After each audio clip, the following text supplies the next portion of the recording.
The format of All Stars has gotten stale. The franchise has tried so many gimmicks over the years: teams, group eliminations, or no eliminations. She done already had hers. Fame games. A lot of it doesn't make for super dynamic television. The most notable moments in Drag Race are the shocking ones, where Naomi is eliminating Manila after saying that she's her idol, Alyssa breaking the rules and eliminating Ginger, Angeria getting blocked 25 times. There are obviously spectacular outliers like Alaska and Jinx, Dela, who have these amazing competitive moments that we see their true talent shine in these challenges. But let's be real, not everyone that goes to All Stars is one of those characters. A lot of the girls that come to All Stars are great lip syncers, and we got to see that for a reason. They're not great at the challenges. The ones who are there to compete aren't often given the types of challenges that they're meant to excel in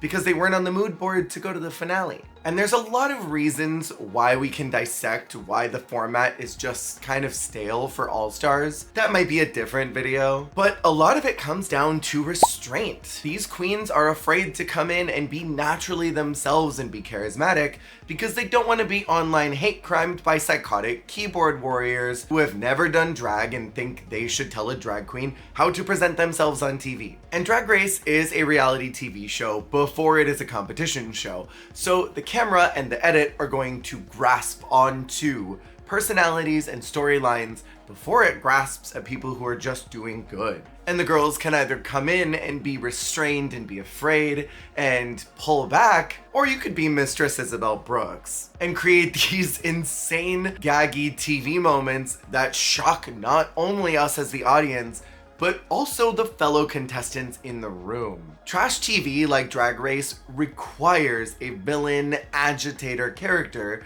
because we as the audience love them. And we get bored with the seasons when there is no one that's agitating the room or working people up. We get bored when everyone is just playing harmoniously. Season 17 is a great example where everyone in the fandom were complaining and echoing Kumbaya because none of those queens were able to take criticism or bantered or had a little fun. And the shady and dramatic moments were oftentimes swept right under the rug. Mistress is on this season to make television. And I know based off of last week that some of y'all are not vibing with her, and that's totally okay, because we're not meant to like everybody that's in the world. But you have to admit, she is making TV and she is making large swings in order to progress the show. And she's doing something that everyone frankly is too afraid to do. And let me tell you, a lot of drag queens are super cutthroat when they believe that no one is watching what they're doing. And Mistress is doing what just about every single drag bar backstage room looks like. And a lot of the girls come onto All Stars and are too afraid and too restrained to show whatever their gameplay would be because they're afraid of that online hate. And I think that's valid. Where Mistress is not bothered. She knows that most of y'all would never say one thing that you say negative about her in video comments on Reddit or at the glory hole to her face. And she's making good TV. I knew that this group was gonna be messy boots, but I had no idea that they were gonna completely shred up the standards that group 1 set. And I kind of feel bad for Nicole being in this group. She spent so many years off the show and her roots are planted so firmly in grassroots drag. I think she's out of her depth in this bracket, and that's showing with every single episode, I fear. This woman got bamboozled so hard that it felt bad to watch, but also in a way that is going to actually harm Mistress's trajectory to winning the entire crown. More on that later. I truly would have been so cooked if this happened to me. If I was her in that moment after being bamboozled with those points,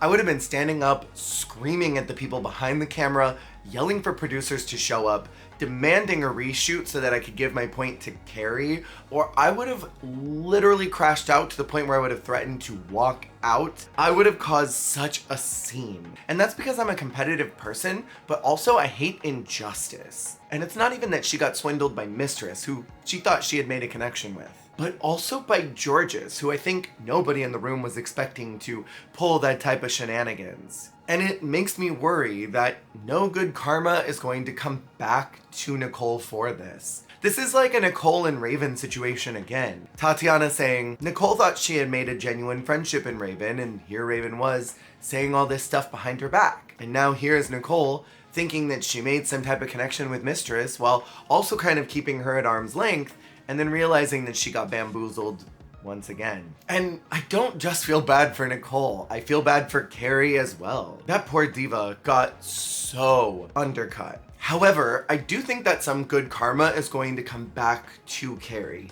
When you're that kind and nice and lovely of a person, the universe doesn't just let you get steamrolled. It tries to provide something of a balance back to you, and I do think that is going to come for Carrie in some way, shape, or form, and I can't really tell what that's going to be, but something about the way that she was edited in this moment, showing the more sad, soft side of her feelings about this incident, makes me think that something good is coming down the road, where Nicole was just getting that steamed broccoli edit where she's just going to be mad, and this is going to be a part of Mistress's story, that she swindled another competitor, and that is going to be cause for her not to win. So let's swing back into Mistress really quick.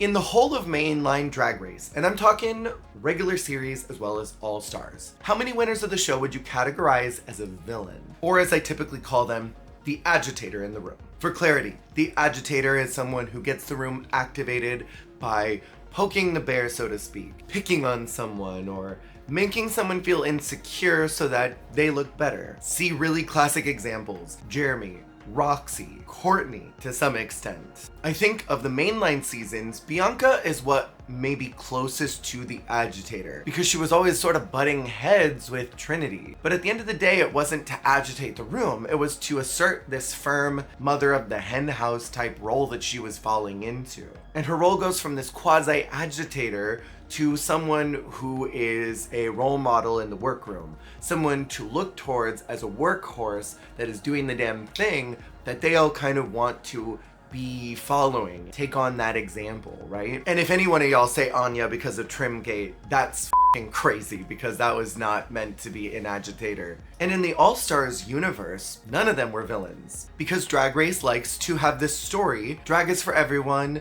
and the everyone needs a hero. Drag Race needs those villains in order to support an underdog or a front runner winning, because there's nothing we like more as an audience than seeing someone win so that somebody else doesn't. With this little stunt, as entertaining as I think it may have been, I think Mistress locked herself into an unsalvageable role to lose the competition. Mistress is probably going to round 2. I think that's undeniable based off of what is coming up next. But I think I'm gonna assert now that I don't think she's gonna win, and I don't think Georges will either. And Georges is very lucky that she is small and cute, because I think that she's going to get away with this stunt purely because of pretty privilege, and because the fans are fatphobic as hell. I think most fans are going to give Georges a pass for this little stunt in a way that they're not going to give a pass to Mistress. But I think we need to be realistic that Georges had just as much of a hand in this hate crime as Mistress did.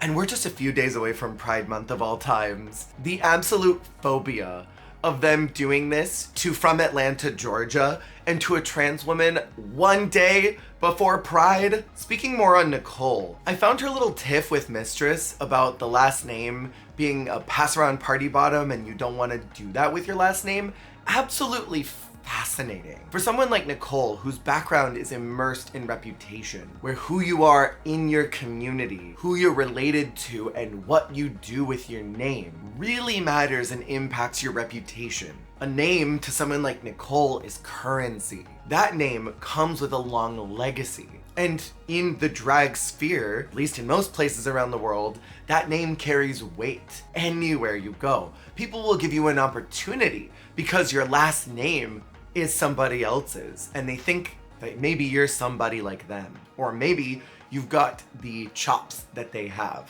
A name like Brooks is not just a name, it's an empire. And you don't just go around and find some random kid on Tatooine and name him a Jedi Master. You bring them into the order, you test their merit, you make sure that they know what they're doing first and then give them your name. For someone like Mistress, who's in the business of making television, this moment of saying, all right, butthole, you're a Brooks, is basically a gag and a meme. I think Mistress is as serious about calling her a Brooks as she's serious about calling any of those girls sister, even if she has no intention of being family with these people. It's all for the silly, it's all for the hee-hee, it's all for the gag. That currency that Nicole deals with her last name is very important to her, and I think it bothered her that Mistress doesn't care that much about the last name, that she just uses it when she wants to. And I think even though there was some friction between them about what happened the day before, I get the sense that Nicole was more upset thinking, why don't you care about this as much as I do? Your name is your reputation.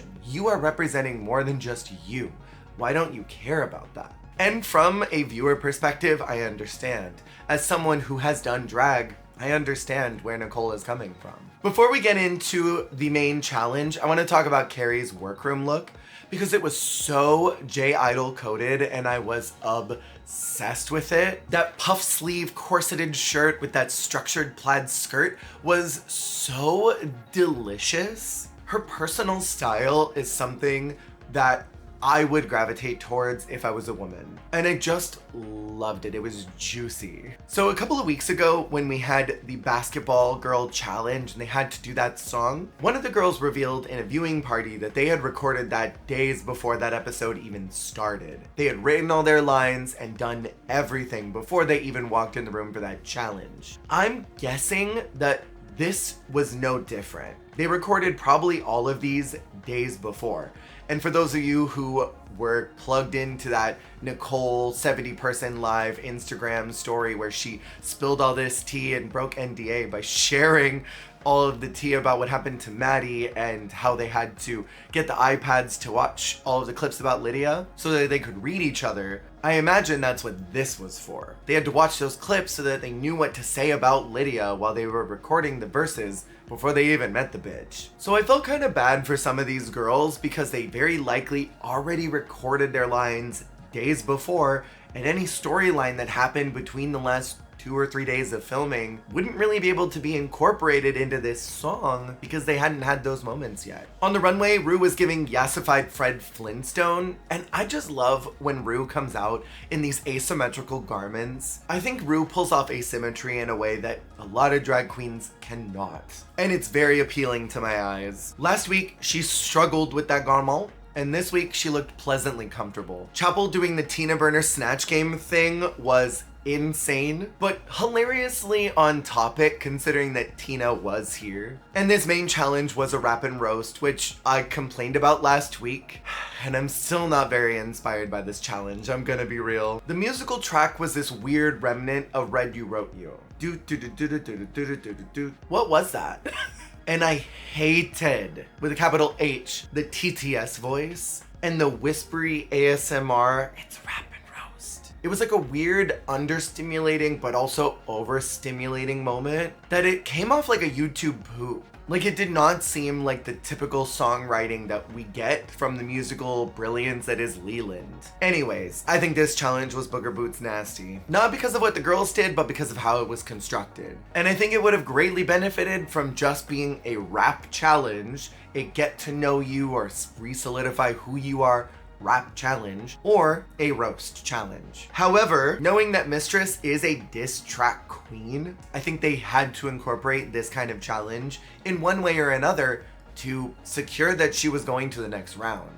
I think producers knew that she would try to bamboozle her way into some points, and so they weren't worried about needing her to be in the top every single week. They just needed one really good week to get her enough points so that they could push her to the next round. And I think we all know that Drag Race does this, where it gives certain queens it wants to push challenges that they are good at. So it's not a read on Mistress. A lot of the jokes were pretty standard recycled roast jokes that we've seen at least 100 times before. And I think that was very likely because of this 30-second time limit, and they didn't have any time probably to establish real storylines. Realistically, they probably left the hotel, recorded their lyrics, then did their workroom entrances, 8-ball, and then started this challenge. And so with 30 seconds, plus not really knowing everybody in the room, and only having what they had to go off of from TV, this 30-second time limit kind of screwed them all over. Rue's pre-cringe smile right before Nicole was about to start rapping sent me up to Mars. Or as Irma Gerd once said, take me to the moon! Mistress has such good stage presence that she really sold every single bar of her lyrics. And Georges looked beat, and I love, love, love her blush era, but she choreographed every single bit of that number to death. And she was very isolated in her performance. I wish that she had played just a little more to the girls in the room, because I think it would have sold it better. She did it with some of the girls, but I can't help but wonder if she was afraid to play to them, because maybe if she did, she would have felt bad about having to look them in the eye and say something mean after she had just screwed over not only her friend, but also a legend in the drag scene, and sort of setting herself off as someone who's here to play shady. And let me be so real here. Quoting Alyssa Edwards at this stage of the game is basically a cop-out in the same way that doing Elvira for Bosco is. Is Elvira a good choice on the runway? Yes. Did I live? Yes. Is quoting Alyssa Edwards iconic? Yes. Was the line good? Yes. But it's appealing to Rue's Cocomelon brain in a way that sort of locks you into a win, because it's a guaranteed easy laugh, easy connection, in the exact same way that Elvira is, or doing a really good share. And I love that Carrie was basically like, okay, I see the challenge, but what if I did something else? She had great lyrics if this was a get to know you song, if this was a tell us who you are now song, but it wasn't. So she failed the challenge catastrophically in the same way that I think she failed week 1. I think that is definitely a lock-in that she's not going to round 2. But like I mentioned with that good karma thing, I can't help but wonder if producers will stick her into the pool of wildcard queens, because she got massively screwed over. And Nicole I don't think is on the vision board. And if Tina doesn't go to round 2, I don't really see them giving her the french fries that she deserves for her McDonald's Happy Meal. The runway theme is Little Shop of Horrors. And it's so funny because I can't help but wonder if as soon as Susie bombed that snatch game and was running her mouth about how Ru clearly didn't know Little Shop because she would have given her higher marks if she did, I can't help but wonder if Ru was like, okay, so for the next season, we're gonna do a Little Shop of Horrors runway, but we're gonna play my favorite game, Dirty Charades, and we're gonna put horrors in it because I need this bitch to know I know Little Shop, and I could do this whenever I want.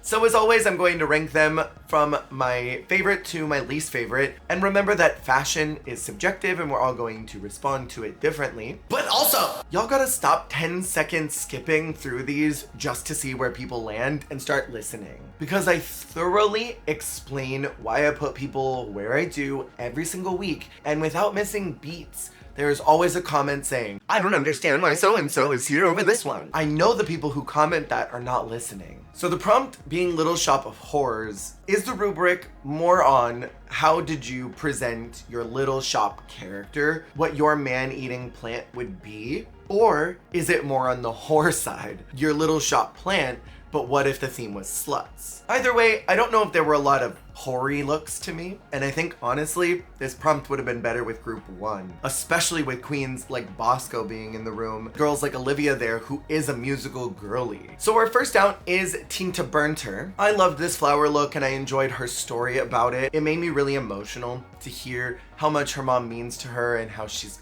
forgetting things and she's doing this as an homage to her. I didn't particularly get a man-eating plant or even a hoary plant, so it's solid. It's a very pretty gown. It is stoned well. I put it at number 4. Next out is Georgina, and she is out here doing a Venus flytrap look. This was maybe the most literal interpretation of the challenge, but I'm not mad at that because the structure of the spikes was fascinating. And I love that they're even ombre a bit. The hair having this two-tone color is really spectacular. And it looks like one of those little tiny itty bitty Venus flytraps that you buy that just have like 25 heads on them. And this garment is stoned to death. It is so drag. It is so fierce. I love the little cutouts revealing body that very much gave the theme of whores. And the detail and the colors that are all over this garment are really eye-pleasing. And that is something that Georges knows how to do really well. Based off of the prompt, This was my number 1. Next out is Nicole Paige Brooks from Atlanta, Georgia. And she was doing a cactus look, and I gotta say, I loved that bodysuit. It was so fun. I loved the quasi-peplum situation. And then using those spikes in order to create the prickles that are all over a cactus was really smart. I don't want to talk about the reveal because I hated it and it was uncomfortable to watch, and the camera lingered on her trying to take it off. And I can only assume that went on for at least a good 10 seconds of her trying to wrestle that thing off of her body. This garment was clearly not made to be a reveal. And if it was, whoever made it styled it incorrectly, because there should have been an easier way to remove it. And it's sad because I love the way that it has been, I can only assume, painted, as there are these little speckles of yellow all up and down the bodysuit. The little flowers on the peplum were so pretty. And I love all the clean lines and the way that this has been artistically presented. And what the hell even was that bodysuit? What was that? I grew up in the desert and was around cacti all the time. I don't understand why you would do that. Nobody knows what the inside of a cactus looks like other than desert people. And I don't think that she's a desert person, so I don't know how she even connected with that. It was at number 5, but she's still sickening. Next out is Lydia. This girl really had no time to get ready, and I think it shows in this garment in particular, and that feels bad. Because I think Lydia is fierce. I think that she's got a lot to offer, and I think she seems like a sweet kid who loves drag. And this is a lot like her anglerfish, where it's just a little hokey pokey. I love the silhouette and I love the materials used. This crushed velvet is really nice, but again, it's kind of literal of the interpretation. The shapes are kind of odd and the structure is odd. You can tell that she made it herself, which I can't tell is good or bad. The backstrap is really wild, and I can't tell if it was intentionally made to be an off-the-shoulder moment or if it just was constructed strangely and so it doesn't fit the way that it's supposed to. I think if Lydia had a little more time, I think maybe she could have turned out something more interesting than this look. It inspired me the least, so it is my number 6. Next out is Mistress, also doing a cactus look. This one to me was a lot more Final Fantasy meets Maractus from Pokemon. I love this so much. It is camp, it is whimsical. We don't really see Mistress in bodysuits like this. It was so larger than life. I love that it just had these big giant cactus boobs. And of course she did the little Mistress boob jiggle thing that she's very well known for. Unlike a lot of the other girls, this doesn't look hand painted. It looks like a glitter fabric that was used to create the depth of color. And I really like that as something that is a little bit different from what everyone else did. I think because it is a glitter fabric, something about it does look a little flatter in dimension than girls like Georges or Nicole, who looked like they had a hand-painted garment, but I still like it. It looks like a video game character, and I think that's what she was going for. And then last out is Carrie, and wow, what a freaking moment. I love these colors on her. She looked so beautiful. I loved that reveal. It was a very horror, but that was my problem. It only had one part of the category because I didn't really see or connect with how the first look was little shop at all, or adjacent, or neighbors, or friends, long distance phone call. The shoes were cute, but despite all of that, I still put it at number 3. Tina's was really good, but it was just a floral look. Nicole's first look was really good, but then that clunky reveal and the non sequiturness of that really hindered its overall score for me. And Lydia's didn't match the brief to me much at all. And so that is my list. But realistically, I think Carrie, Tina, and Nicole were kind of all in the same placement for me. Georges did get a lot of positive critiques for her rap, but in my opinion, I didn't think it was really that spectacular. I think a lot of the girls didn't show up for this challenge, and so Georges stood out because nobody else really was. And I loved Chapel saying, well, maybe I can hear better, and shading Michelle, because Michelle's critiques have been a little out of pocket lately because she follows that dossier to a T. And I love that people are clapping back at Michelle. We had Aja do it in the first group by saying, I love my garment, she loves my garment, we all love that garment, mwah. And now Chapel's saying, I could hear you. Maybe somebody else has a problem, but that problem doesn't really exist. Joel Kim Booster mentioned that when he returned after lunch, he had a little packet of who the tops and the bottoms were. And so I can only assume that based off of what that looks like, the guest judges then have to find critiques that support them being in the top or the bottom, or they dissent and they choose to say that they didn't think they deserved those placements. Where Michelle is going to look at that dossier and say, this queen's the top 2. Let me find ways to support that she should win because Rue can't do it. I'm the voice of the show. And so all that to say, I love Chapel kind of clapping back. They did say something that I thought was interesting that's going to play a hand later on in the show, is that Mistress has nowhere to go by claiming perfection. By her saying, I'm perfect already, there's no room for her to grow. And Drag Race needs you to be able to grow, and so I think that will hurt her in the next leg. Our top 2 are Mistress and Georges. And can we talk about these lip sync looks for a minute? Because they were all over the place. Georges was giving Pink Pony Club. Nicole was giving Lady Gaga Judas tea. Tina was ready for a Jessica Simpson number. I did not understand what any of these outfits had to do with the song. It was very, this is my lip syncing dress. And Georges ate her up. I kind of hated that Mistress did her exact same shtick from Tell It to My Heart, with the reveal being kind of the same and then immediately going into the boob thing. I get that that's her signature, but even the costuming looked kind of exactly the same to Tell It to My Heart. And again, Georges devoured up Mistress. She was fighting on that stage like she was competing for $100,000. And I love that she managed to take these kind of classic elements of what we think about Chapel, especially with that big red hair, and managed to interpret that through Georges. They both end up winning, which I think was kind of BS. They get each a half point. I don't know if this is going to factor into episode 3, where then Rue gets to be the deciding factor of who goes on to the finale, or if this was just to make sure that they were in a slightly higher position than everybody else, even if it was by a half point, to secure them going to round 2 in the next episode. Because statistically, unless Carrie gets 3 points from the MBQs, Carrie has mathematically no chance of going to the finale with only 3 points on the line for the win. And I don't think next challenge is going to be her win. Nicole is not on the vision board at all, so she's not anyone to worry about. But Tina could get more points. I don't think she's gonna get any MBQ points, but she could do well in the next week. So having Georges and Mistress above everyone with a half a point, make sure that even if Tina manages to get 4 points by the end of all of this, Georges and Mistress are locked in for round 2. The next challenge is a rusical of Star Booty the Rebooty. Let's be so real with ourselves. This is a lock for Georges, and this is probably a lock for Mistress. I don't think Carrie has much of an opportunity to win because she's kind of got this problem where her face doesn't move that much, and I don't think she could sell a performance in the way that I think the judges want to see. Nicole is not doing it for this group. Tina did well in her rusical, but I think that might put her in a high position where her runway this week, and I can imagine next week, is not going to be the most impactful thing the judges have ever seen. And I think Lydia could do well, but I think her runway will again hinder her from moving on. So we'll see what happens next week. I think these challenges for this group have been messy.